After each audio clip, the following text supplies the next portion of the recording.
Hey, toi! Oui, toi! Tu penses que dans l'Est du Québec, il se passe pas grand-chose? Tu penses qu'il y avait rien que du vent pis c'est tout? Ben attache ta tuque parce que je t'invite dans mon bar. Ici, à l'Hôtel Central, il y a toujours des brasseux de cossins pis des rameuteux de patentes. Du monde qui ont plein d'affaires à nous faire découvrir.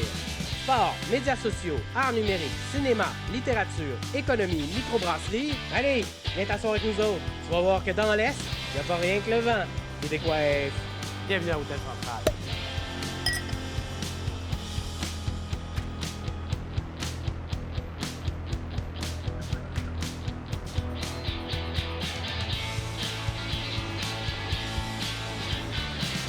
Messieurs, sujet très important s'il en est un.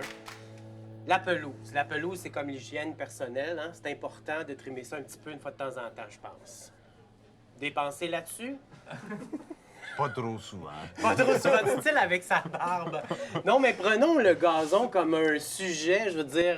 Déjà, les écoféministes de ne seraient pas passion. d'accord avec toi. Ah, déjà, en partant. Non, mais prenons le sujet du gazon comme quelque chose de social et d'important. Est-ce qu'on accorde une importance capitale? Je sais que mon voisin d'en face, son gazon, c'est clairement plus important que son épouse. Oui, tout à fait. Allô à mon voisin d'en face.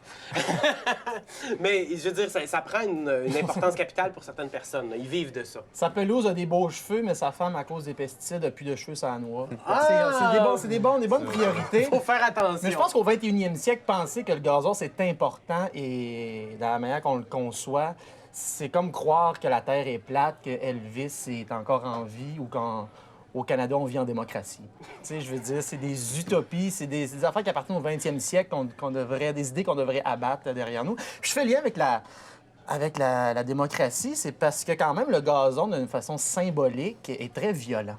C'est une forme de violence symbolique extraordinaire. C'est la victoire du néolibéralisme, en fait, de l'isolement de l'individu client sur lui-même. C'est le repli spirituel sur son fion. OK, le gazon, pour toi, c'est ce que ça représente. C'est un geste antidémocratique violent. Mon Dieu! C'est quand même extrême. On prend les appels. On prend les appels. Non, c'est pas extrême, non, au contraire, si on parle à n'importe quel... Non, mais un gazon, c'est Mais fun de c'est- s'étendre dans le gazon, non? C'est le degré zéro de la diversité, là, on va se le dire. Voilà. Tu sais, d'un point de vue écosystémique, là, ça n'a pas de bon sens. Moi, j'ai des abeilles. Si je coupe l'herbe, j'ai moins de miel. C'est pas très compliqué. Ça fait que... Ceci dit, je la coupe, l'herbe, parce qu'à un certain moment, quand je reçois du monde puis que l'herbe est haute de même, ben, c'est pas très pratique. Ça marche mal. Mais t'aurais aucun problème à aller marcher en forêt, sur des racines, sur des roches. Tout à fait. Mais là, quand t'as un garden party, c'est bien important que la pelouse soit bien tondue comme dans un écoute, golf. l'écologiste en moi répond ce que j'ai répondu en premier. Puis, d'autre part, je pense que, et c'est là où on voit qu'on est colonisé jusqu'à la moelle, j'ai grandi à côté d'un golf. Je trouve ça beau de l'herbe coupée, puis je trouve que ça sent bon. Ça fait que, il y a comme un paradoxe à l'intérieur de moi. Quand je coupe l'herbe, je me sens satisfait à la fin de la journée. Tu sais, c'est niaiseux de même. Mais bon, je le coupe pas très souvent pour mes abeilles, pour commencer. Disons, je me limite à 3 fois par année et je suis extrêmement... Ah, OK. 3 fois par été, mettons. Ah. Je capote pas avec ça. Mais je suis vraiment... quand je le fais, tu sais, je me sens propre. Puis t'es passionné. Tu vas aller avec sur le bord des haies, tu vas vraiment bien tailler, tu vas Ouais. t'assurer que... Faut dire que ma tondeuse est efficace. Tu sais, je suis assez... je trouve qu'elle est assez remarquable d'efficacité. Ça consomme quand même très peu de gaz, mon affaire. Est-ce que tu fais des contours au coupe-ongle?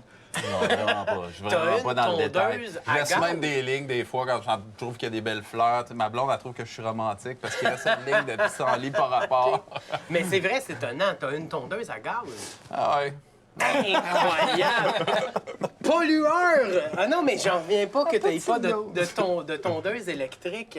Non, mais tu sais... parce Ou que- une chèvre qu'on prend par derrière? Ben, tu Ouais. ris. Non, non, je comprends, je veux Non, dire. mais Ça c'est non, mais serait c'est une bonne vrai. idée. Oui. Parce qu'il y a des expériences qui ont été faites par des personnes très, très sérieuses. Je pense, par exemple, aux moutondeuses. Parle-nous ouais. des moutondeuses un peu. C'était quoi ce projet-là? Ben, l'idée, c'était justement d'arrêter de tondre, puis au lieu éliminer des employés un peu, puis éliminer du coin. Non, sans blague, il y avait tellement d'espace à tondre au jardin de métis qu'à un moment donné, on s'est dit, ben, écoute, on va faire quelque chose. Puis on avait fait un enclos, puis on avait mis des moutons là. Puis Le quand jardin que- de métis, qui est primordial pour l'économie de la région, a pensé que ça serait une bonne idée de remplacer une tondeuse à gaz par quelques moutons. Ben oui, puis en même temps, ben, on pouvait le ramener en cuisine. Une fois qu'il n'y avait plus de tondeuse, il n'y avait plus de pelouse à tondre, on coupait Et dans là, le staff pour à ce éliminer moment-là. pour éliminer la confusion, là, Ouais. parce que y a beaucoup de gens qui pensent qu'au restaurant du Jardin de Métis, on mange de la pelouse. Je veux savoir, là, tu parlais vraiment des moutons. Donc, Ouais, il y c'était avait un vraiment des cycle. agneaux, là. C'était vraiment des agneaux. Une fois que leur travail était terminé, à la fin de la saison, vous prépariez des plats avec les agneaux en question. Oh oui, puis ça faisait partie, ça fait partie de la vie. À un moment donné, brouter, puis on va te manger après. Non, mais c'est fou. Non, mais je pense qu'on parle. C'est intéressant parce qu'on parle pas du même gazon, en fait. On a 3 points de vue différents. Fait qu'on on utilise les mêmes mots, mais moi, je suis d'accord avec leur gazon, mais je suis pas d'accord avec mon gazon à moi. Tu sais, le symbole de la pelouse verte, c'est que eux, dans leur discours, puis je suis bien d'accord, il y a une biodiversité, tu sais. Fait que, mais moi, je te parle de la pelouse issue plus de l'aristocratie ou même de la monarchie française. Ensuite, a été repris par les Anglo-Saxons en Angleterre, qui est une pelouse verte et avec aucune biodiversité, juste avec une sorte de gazon, tu sais. Puis il fallait que ça soit court, fallait que ça représentait aussi la richesse, ça représentait un surplus de temps. Et ensuite, ça a été repris par les banlieusards américains. Et là, ça a été le culte, justement, de l'individualisme dont je parlais tantôt et du néolibéralisme, un repli sur soi et juste un symbole de dire, moi, j'ai tellement d'argent puis de temps que je peux le dépenser sur mon terrain avec un gazon qui n'est anti-environnemental, en fait. C'est incroyable. Le gazon banlieusard, je parle même Oui, pas leur c'est ça. bar. Non, mais je t'écoute parler, puis je vois la frontière. On parle de gazon. On parle de pelouse, OK? Puis t'es capable de me faire un discours historique sur l'avènement du capitalisme et son hégémonie sur l'humanité. Ça, c'est bon. Alors que moi, je pourrais dire, non, mais c'est de la pelouse, c'est du turf. Je veux dire, c'est une pièce de terre jolie devant ma maison. Il n'y a pas une fraction sociale énorme tu sais, dans ce simple sujet. C'est fou pareil. Il y a là. des choses qui se cachent derrière ça. Tu sais, je reviens sur la diversité écologique. Moi, je viens de faire une campagne électorale. J'allais sur le terrain des gens. Puis souvent, je me retrouvais à parler avec le monde sur le terrain, puis à regarder en dessous de mes pieds. Il y avait une herbe tellement verte qu'elle était fluo. Puis là, je me mettais à avoir chaud parce que une herbe parfaite, égale comme ça, c'est pas normal. C'est pas Là, normal. je me penche, je regarde dans le shed, puis je vois toutes sortes de canisses, de toutes sortes d'affaires. Ça prend ça. Ça prend un kit de pesticides. Alors que ça pourrait être totalement autre chose. Ben, tu sais, parce qu'à la base, la pelouse, elle est écologique. C'est des graminées, c'est des plantes qui vont capter du carbone, puis le soir, vont relâcher de l'humidité. Le problème, c'est de vouloir avoir justement cette pelouse parfaite-là. Parce que moi, si tu regardes, quand j'ai acheté la maison, l'ancien propriétaire a dit « Ah, tu sais, c'est l'hiver, tu vas voir au printemps, là, la pelouse, c'est pas juste de la pelouse. Mais il y a du thym, il y a de l'oxalis, il y a de la petite fraise. C'est ça qui fait la pelouse. Puis moi, je la trouve belle à ce moment-là. Puis quand on veut la couper courte, bien là, on empêche la captation de carbone, on empêche la rétention d'eau, donc il faut arroser sa pelouse qu'on veut garder courte. C'est là le problème de la pelouse. C'est pas la pelouse qui est problématique. Laisse la pelouse monter, tu vas avoir un paquet de fleurs, puis fais-toi des chemins dedans pour où tu veux marcher pour pas te salir les semelles ou quoi que Je ce soit. m'appelle. Donc, c'est Non, mais ce côté-là. c'est vrai que c'est intéressant parce que jamais de ma vie, j'aurais pensé mettre 2 minutes tu sais, à me poser des questions sur la pelouse. Par contre, à partir du moment où tu mets en lumière le fait qu'on nous demande de couper la pelouse courte et puis que là, il n'y a pas de rétention d'eau, fait qu'elle devient plus jaunie. Donc, on va acheter des produits pour la garder verte Des et on va la engrais chimiques. recouper. C'est vrai que c'est un cycle sans fin de dépenses. Puis Tu sais, tu mets des engrais pour qu'elle soit plus verte, puis qu'elle pousse plus vite pour le recouper plus souvent. Wow!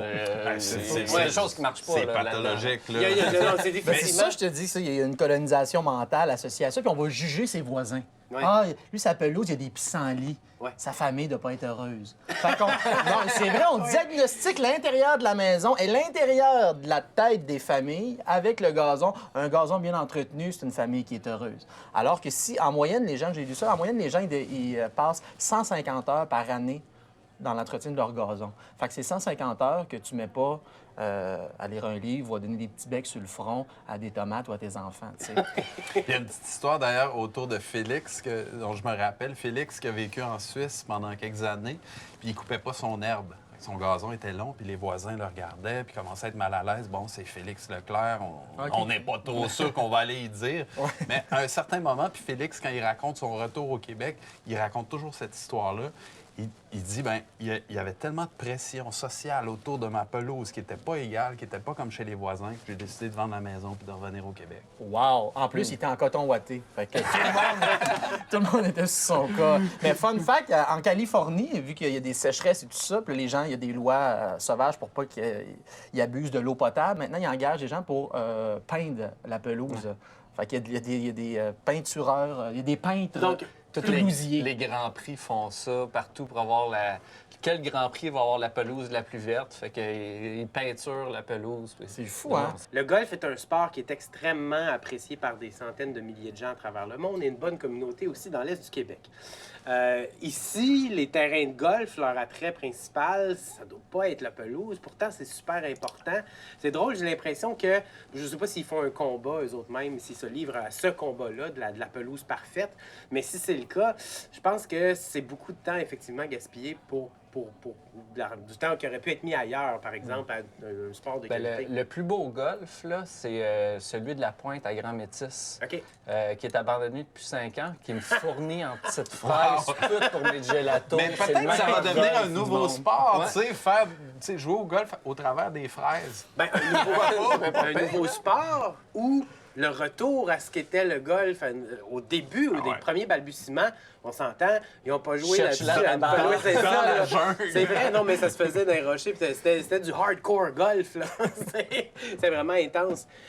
Psychologiquement, j'avais lu que le gazon ou l'entretien de son gazon, c'était quand même très, très, très important chez certaines personnes. C'est-à-dire que ça leur permet d'évacuer du stress, de se sentir plus en contrôle de leur vie. Je me demande si faut pas quand même faire attention, tout mettre dans un panier puis dire comme le gazon, c'est... Ça dépend de la façon que tu l'entretiens. Ou on pourrait remplacer le gazon vert à l'américaine par un potager, par un jardin, ou un gazon, comme monsieur parlait, avec une biodiversité. Fait que tu sais, c'est pas comme soit tu t'occupes de ton gazon de cette façon-là, avec cette recette-là, ou tu le fais pas pantoute. On n'a pas à choisir entre deux mauvaises solutions. Ouais, tu sais, pendant la Deuxième Guerre mondiale, si je me rappelle bien, à ce moment-là, le gouvernement demandait aux gens de produire des légumes, de prendre une partie de leur terrain pour produire de la bouffe, parce qu'on en avait besoin. Bien, tu sais, c'est ça, il y a peut-être un équilibre à trouver. Moi, chez nous, il y a de plus en plus d'arbres, le jardin agrandit, ma blonde met de la pression sur la pelouse à chaque année, ça fait que petit à petit, je lâche du lousse, tu sais, puis ma maladie mentale diminue avec les années. Ton plaisir de gazonner, finalement. Exact. Moi, ça peut être une source de conflit avec mon beau-père. Parce Ah! que j'arrive chez nous, puis là, il commence à avoir des fleurs, je suis super content, je dis ça à ma blonde, puis mon beau-père, puis là, il passe avec son tracteur, puis il a coupé la pelouse. Fait comme, ben, je me suis fait voler ma pelouse encore. La salade. C'est vraiment, Ma salade, mon thym. c'est vraiment se faire couper l'herbe sous le pied. Oh! Non, mais c'est extraordinaire. Tu sais, on coupe puis on tue des fleurs qui sont magnifiques comme le pissenlit, tu sais, qui est jaune comme le bonheur. Et en la tuant avec des pesticides qui donnent le cancer, alors que les pissenlits ont des propriétés pharmaceutiques. Fait que, tu sais, on va tuer des propriétés pharmaceutiques avec des pesticides qui donnent le cancer pour avoir un beau symbole en avant de nous. Fait que, tu sais, je trouve que ça représente bien aussi les dérives de notre époque et l'importance du symbole sur le politique ou la santé mentale. Récemment, on avait des grosses rencontres super importantes ici à Rimouski par rapport au parc des anciens vétérans qui va être rénové. Et puis, ce que la population a dit, dans une grande majorité à la ville, lors des premières parutions, des premiers plans là, pour la réfection de cette place-là, c'était qu'il n'y avait pas assez de verdure.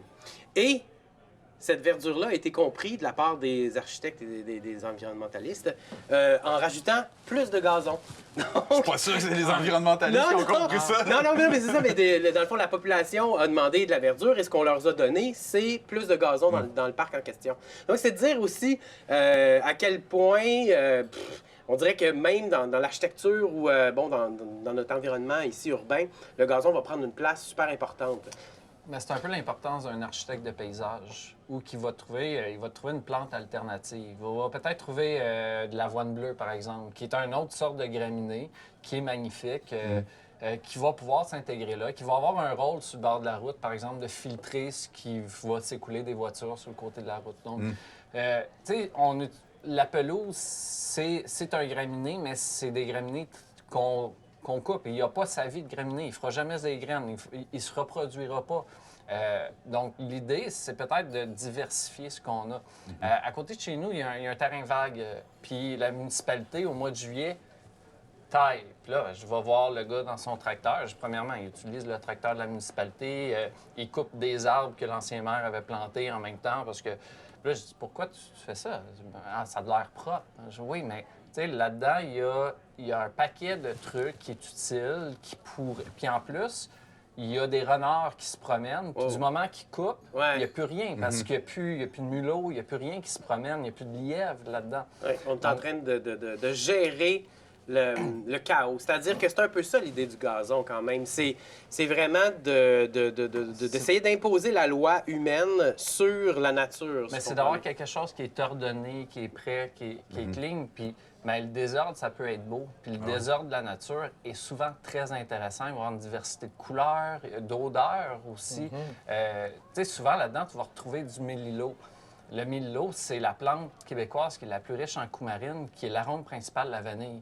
Fait qu'on coupe notre vanille, puis on ajoute de la vanille à l'autre bout de la terre. Incroyable. Imagine que la vin, tu sais, on a des opportunités de changer les choses, nos façons de faire. Imagine que la vin, ça serait vanille. Oui, c'est ça. Ça Ça serait quand même... sentirait bon. Puis les cimetières aussi. Moi, j'habite à côté d'un cimetière, j'habite au centre d'un village. Je comprends pas que, comme message, on n'envoie pas aux gens qui sont trépassés l'idée qu'au-dessus d'eux, il y a le vivant. Tu sais, il y a le règne vivant. Pourquoi est-ce qu'on taille l'herbe short de même? Je veux dire, la tondeuse passe, je ne sais pas combien de fois dans le cimetière à chaque été. Pourquoi? C'est bien moins beau que s'il y avait des oiseaux, s'il y avait des animaux qui viennent Mais là. c'est toujours s'il y avait- cette Des idée-là. corbeaux, des charognards, tu sais, des rennes. C'est vrai, ça serait Des plus vivant. urubus, des vautours. Parce que c'est toujours cette idée-là que ça fait pas propre. Ouais, ben Ça c'est fait ça. pas propre. Ben, c'est pour ça que le symbole est important et violent. Ça, je veux dire tantôt quand je dis que le symbole est violent, c'est que ça nous empêche d'aller ailleurs parce que tout cet ailleurs-là fait référence au chaos, au désordre, À la quelque chose de nature sale. brute Tu sais. Je veux dire, et- comme si la nature pouvait être sale. Tu sais. Ouais, Fait que changeons notre manière de voir le gazon et l'aspect symbolique de la chose, tout le reste va suivre. Là. Mais j'ai vraiment l'impression, en fait, qu'on a peur de la nature parce qu'on la contrôle pas, justement. Que là, en faisant des belles pelouses bien sectionnées, là, on sait que, on maîtrise cette nature-là. Mais tu sais, on peut la contrôler. Au lieu de planter un graminé, on peut planter du thym serpolet. Ouais. Il viendra jamais haut, fait que tu saliras pas, puis tu t'affaires pas, puis tu peux jouer au soccer là-dedans. Ouais. Tu vas courir, ça va sentir le thym en Ouais. plus.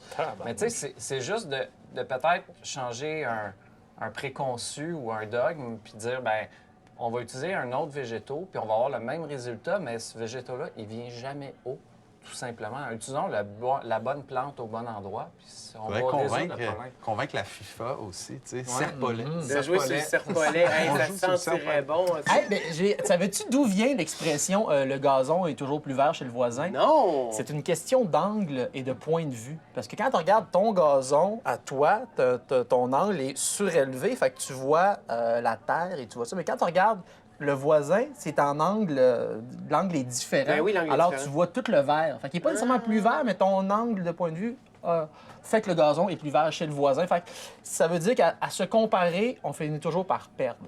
C'est fou parce que j'y vois une métaphore globale sur toute cette intense discussion qu'on a eue. C'est-à-dire, peut-être que ça serait intéressant qu'on change notre point de vue sur le gazon pour le voir de façon différente. Ben, écoutez, merci messieurs. Fort intéressant. Santé. Une tondeuse électrique. Hey, c'est ça. Au gazon diversifié. Petite fraise, là, c'est mon surnom sur Tinder.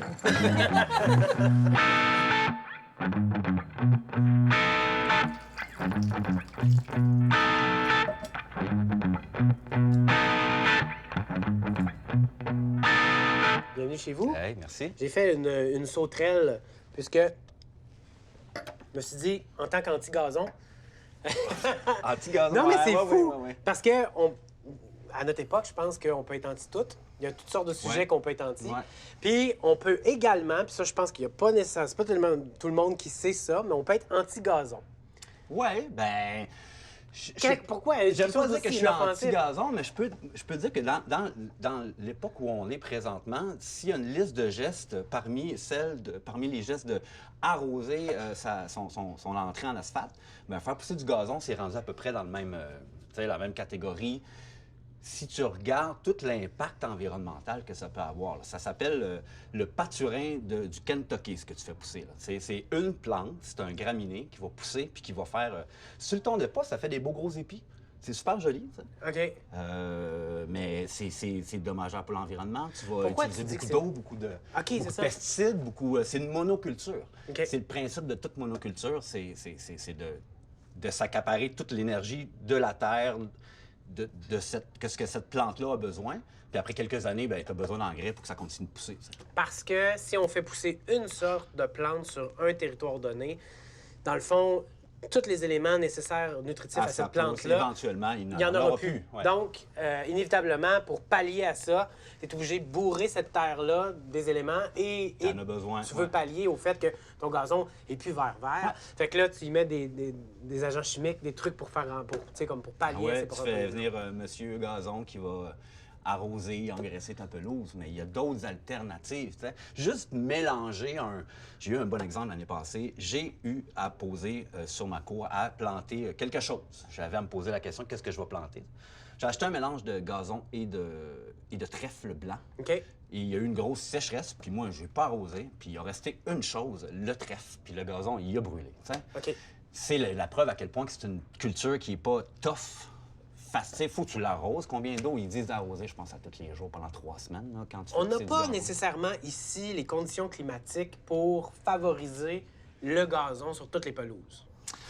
Le gazon en tant que toi, non. Ben, je veux dire, faut que tu l'entretiennes. C'est beaucoup de temps dans notre société de tous les jours qu'on passe à essayer d'avoir le gazon plus vert que le voisin. là. C'est une vieille technique, c'est une vieille affaire de British là, qui essayait de montrer sa richesse à l'autre, son voisin. Tu sais, Parce que sa pelouse était de était première bien qualité. entretenue. Tu sais. Tandis qu'on peut tranquillement, tu sais, moi, je me suis lancé dans un potager super. Moi, je fais de la permaculture chez nous. Je peux, tu sais, fraises, framboises, cassis, j'ai des bleuets, j'ai des pommiers, j'ai des... Tu sais, name it. Puis tout ce temps-là que je mets à m'occuper de tout ça à la place, bien, c'est sûr que je tombe pas mon gazon pendant ce temps-là, tu sais, parce que j'en ai pas à ces endroits-là. OK. Différents couvre-sols. Il y a des gens qui ont décidé de même faire... Il y a un couple de Drummondville qui ont fait, il y a quelques années, un potager devant leur maison, puis ça a fait une tollée parce qu'ils se sont fait refuser de garder leur potager. Finalement, ils ont gagné. Ça fait 4-5 ans de ça, puis ils font encore leur potager, puis ils ont créé des petits, tu Ça sais. veut vraiment dire que devant leur maison, plutôt faut que pousser d'avoir les une carottes, pelouse verdoyante, il y avait Ouais. carottes, patates, brocolis. Ouais. Ça doit être bizarre un peu, ça doit clasher dans l'environnement. Tu sais, tu Totalement. penses- ces gens-là, on pense pas aux autres. Je veux dire, ils ont juste pensé à eux puis à leurs besoins, j'imagine. Ah ouais, hein? Ouais, je pense que les voisins avaient le droit de venir se servir. Puis, tu sais, il y a cette mentalité-là de... Il y a cette mentalité-là de faire pousser, faire des jardins collectifs, même des coins aménagés dans les municipalités, des coins comestibles, Ouais. où les gens peuvent se prendre des tomates, peuvent se prendre différentes herbes, puis ça sert à la collectivité, tu sais, puis ça remplace les coins de pelouse inutiles. tu sais. De pelouse inutile. Ah ouais. Il me semble que c'est le fun l'été. Tu sais, tu t'étends dans une belle pelouse fournie, là. Tu pourrais t'étendre sur des achillées, sur des sédums, puis tu vas voir, c'est aussi confortable. C'est d'autres sortes de couvre-sols qui vont remplacer le gazon, puis qui t'as même pas besoin de tondre ça pousse ça d'eau. Mettons qu'on est dans une ville. Tout le monde se dit, OK, là, on enlève le gazon, on arrête ça, puis là, on commence à planter des potagers. As-tu l'impression que ça pourrait peut-être même devenir une espèce d'économie circulaire? Bien, totalement. Déjà là, tu sais, on peut rentrer dans le sujet. Moi, je crois vraiment à l'autonomie alimentaire, jusqu'à un certain degré. Là. Je ne dis pas que chaque personne devrait être autonome à 100 mais si tout le monde cultivait ses 3 plants de tomates puis sa petite laitue un petit peu, donc enlèverait cette charge sur le système, sur le transport, sur l'économie entière, puis ça devient le ramener en économie circulaire totalement. Tout le monde va y gagner de faire ça. tu sais. Là, tu as dit 3 plants par personne.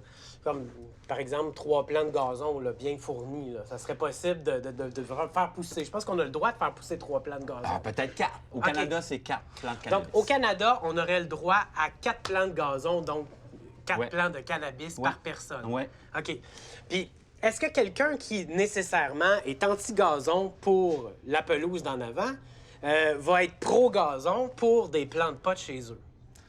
Je vais encourager n'importe quelle culture. Si la personne veut se faire pousser 4 plants de cannabis parce qu'elle elle veut faire pousser ses 4 plants de cannabis, elle Wow. le fera. Tu sais, moi, C'est assez hot. Toi, tu fais aucune différence entre les plants de cannabis puis un plant de brocoli. C'est de la culture. C'est ça qui t'importe là-dedans. Ben ouais, puis le plant de cannabis, je veux dire, c'est un super élément. Tu peux te mettre les fleurs du cannabis dans ton... Ben c'est un légume, le cannabis, en passant. Ah oui? Je savais pas. Et ben, tu peux mettre ça dans ta salade.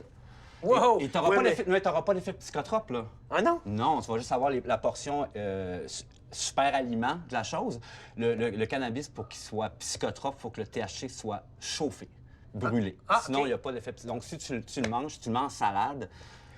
T'es-tu en train de me dire que c'est pas vrai que s'il y a des enfants qui jouent à côté des plants de potes et qui en mangeraient par inadvertance... Il faudrait qu'il en mange en tabarnouche. Ah oui, hein, comme vraiment une bonne quantité. Puis c'est vrai que c'est assez rare qu'on voit un enfant s'asseoir pour manger de la verdure. Ils vont faire ça plus avec de la terre. Ah oui, c'est que vrai, d'autres t'as choses, raison. hein, ouais. Non, mais c'est que ce serait comme une idée galvaudée. Je pense aussi que si on va plus loin sur cette idée-là, il y aurait peut-être certaines vertus peut-être médicinales par rapport Totalement, ouais. à la cultivation de certains plants Ouais. de cannabis.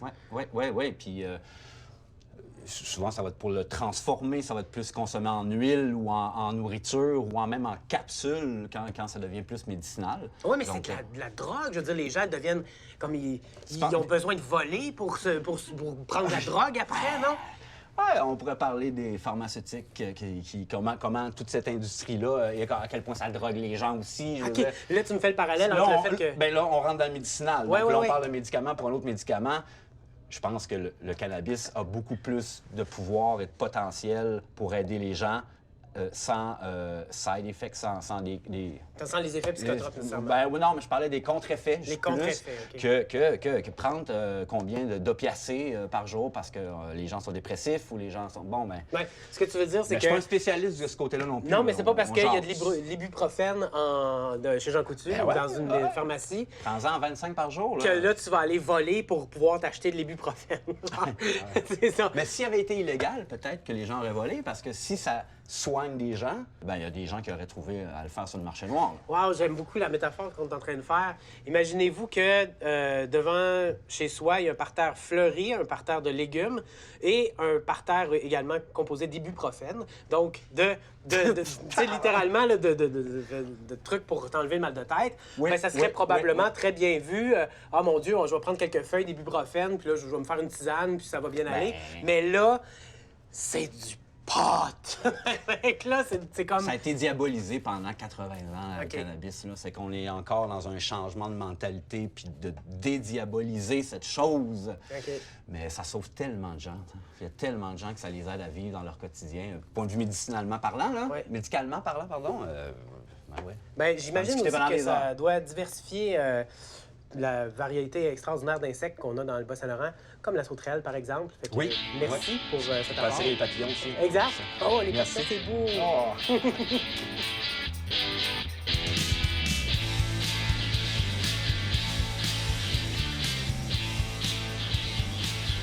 Ouais, ben, refaire le monde terrain temps. On ferme Hôtel Central.